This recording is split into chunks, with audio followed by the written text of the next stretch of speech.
रिसालत में आप सल्लल्लाहु तआला अलैहि वसल्लम में एक बार दुरूद पाक का हदिया पेश करें।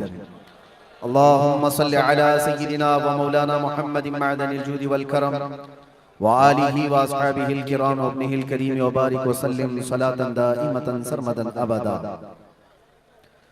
आई नई हुकूमत सिक्का नया चलेगा, आई नई हुकूमत सिक्का नया चलेगा, आलम में रंग बदला सुबह शबे विलादत, हश्र तक डालेंगे हम पैदाइशे मौला की धूम, मिस्ल फारस नजद के किले गिराते जाएंगे, खाक हो जाएं अदू जलकर मगर हम तो रजा, दम में जब तक दम है जिक्र उनका सुनाते जाएंगे। जो अल्लाह तबारक व तआला ने हमारी जिंदगियों में अता फरमाया है, ये कितना अजीम इत्तेफाक है, बल्कि कितनी अजीम सआदत है कि हम अपनी जिंदगियों में 1500 साला जश्न ईद मिलादुन नबी मनाने जा रहे हैं। अल्हम्दुलिल्लाह, ये रसूल करीम सल्लल्लाहु तआला अलैहि वसल्लम की विलादत बासआदत का 1500 सालाना जश्न ईद मिलाद हम सुन्नियों की किस्मत में मनाने आ गया है।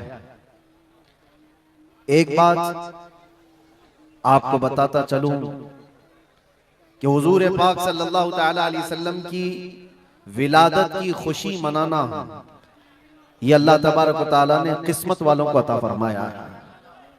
जिसकी किस्मत अच्छी है वो हुजूर पाक के जिक्र से खुश भी होता है, फलता भी है और फूलता भी है, और जिसकी किस्मत फूटी है वो जलता भी है, जलाता भी रहता है।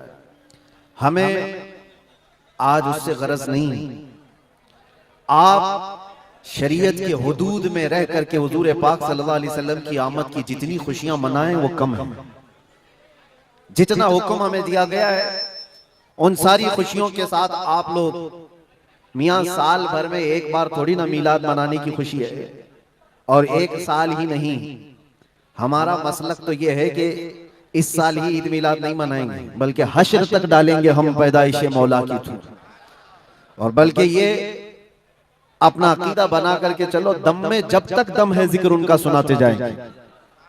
और हो सकता है प्रोग्राम के लिए, स्टेज के लिए और फिर माहौल बनाने के लिए परमिशन लेना पड़ता हो, लेकिन हुजूर पाक का जिक्र करने के लिए किसी सुन्नी को किसी के परमिशन की जरूरत नहीं। आशिक रसूल उसका अकीदा तो ये है, मैं वो सुन्नी हूं जमीले कादरी, मरने के बाद मेरा लाशा भी कहेगा अस्सलातु वस्सलाम। हमारा तो ये तौर तरीका है। आज सुन्नियों की किस्मत में ये मिलाद की जो घड़ी आई है, सबसे पहले तो मैं गुजारिश करूंगा कि अल्लाह के नबी सल्लल्लाहु तआला अलैहि वसल्लम की बारगाह में वो खिराज अकीदत पेश करो कि ये तारीख बन जाए, बल्कि इस्लाम की तारीख का एक अजीम हिस्सा अभी इस साल आपको मिलने वाला है। पूरी इस्लामी तारीख में ये तारीख बनने जा रही है कि 1500 सालाना जश्न ईद मिलादुन नबी अल्लाह ने हम गुनहगारों को अता फरमाया है, और ये किस्मत नहीं है तो और क्या है मेरे सीसों। लेकिन साथ में ये भी मैं आपको बता दूं कि हुजूर पाक सल्लल्लाहु तआला अलैहि वसल्लम की मिलाद की खुशी क्या ये कुरान और हदीस से साबित है भी कि नहीं है, क्योंकि अभी ये 10 दिन बचे हैं 12वीं शरीफ को। एक बात कान खोल करके सुन ले, मैं कुरान और हदीस की दलाइल की तरफ आता हूं बाद में, लेकिन एक बात वजाहत के साथ कहता हूं। हुजूर पाक सल्लल्लाहु तआला अलैहि वसल्लम की विलादत बासआदत 12 रबीउल अव्वल शरीफ को हुई। असह रिवायात और अरजह रिवायात के मुताबिक हर साल हुजूर की विलादत की खुशी हम 12 रबीउल अव्वल को ही मनाएंगे, अगरचे किसी और की तरफ से, डिपार्टमेंट की तरफ से या पुलिस वालों की तरफ से जुलूस किसी और भी दिन निकलता हो, 12 रबीउल अव्वल को 12वीं ही होगी। हुजूर पाक सल्लल्लाहु तआला अलैहि वसल्लम की विलादत 12 रबीउल अव्वल शरीफ को हुई, और ये कयामत तक डेट बदली नहीं जाएगी इंशाअल्लाह। और जो कुरान और हदीस की बात मैं अर्ज कर रहा हूं, सबसे बड़ी बात तो ये है, आप रसूल पाक सल्लल्लाहु अलैहि वसल्लम को खुदा समझते हैं या खुदा का रसूल समझते हैं? खुदा का रसूल समझते हैं तो फिर मिलाद मनाओ, इसलिए कि खुदा की मिलाद नहीं हो सकती। खुदा की मिलाद नहीं हो सकती क्योंकि अल्लाह के बारे में अकीदा क्या है हमारा, लम यलिद वलम यूलद, वो ना किसी से पैदा हुआ ना उससे कोई पैदा होगा। अल्लाह किसी से पैदा नहीं हुआ और अल्लाह के पैदा होने की कोई तारीख नहीं बनाई जा सकती, उसकी मीलाद नहीं हो सकती।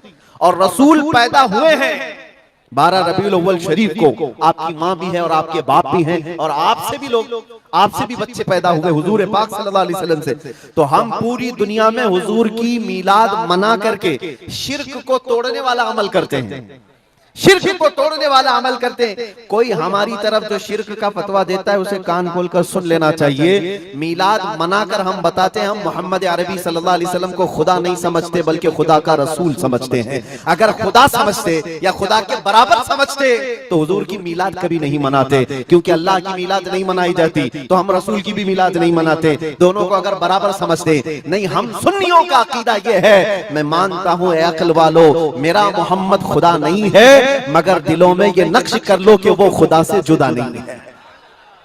यह हमारा है। रसूल करीम सल्लल्लाहु तआला अलैहि वसल्लम की मीलाद मनाना शिर्क को तोड़ने वाला अमल है, शिर्क को खत्म करने वाला अमल है। और आपको एक बात ये भी बता दूं, हुजूर अकरम सल्लल्लाहु तआला अलैहि वसल्लम की विलादत जिस दिन हुई थी पूरी कायनात में बहुत कुछ तब्दीलियां आई थी, जो सही रिवायात में मौजूद हैं। बहुत तब्दीलियां आई थी। अरब उस वक्त जो रेगजार था, सहरा था, सब्जा देने लग गया, बारिशें बराबर होने लग गई। अरब में आज भी बारिश नहीं होती है, साल में 2-4 बार बारिश के खतरात गिर गए, अलग बात है। मौसम बाज़ाब्ता जैसे बारिश का यहाँ होता है नहीं होता। लेकिन जिस साल हुजूर पाक सल्लल्लाहु अलैहि वसल्लम की विलादत होने वाली, अरब में सब्जे उगने लग गए या बारिश होने लग गई है।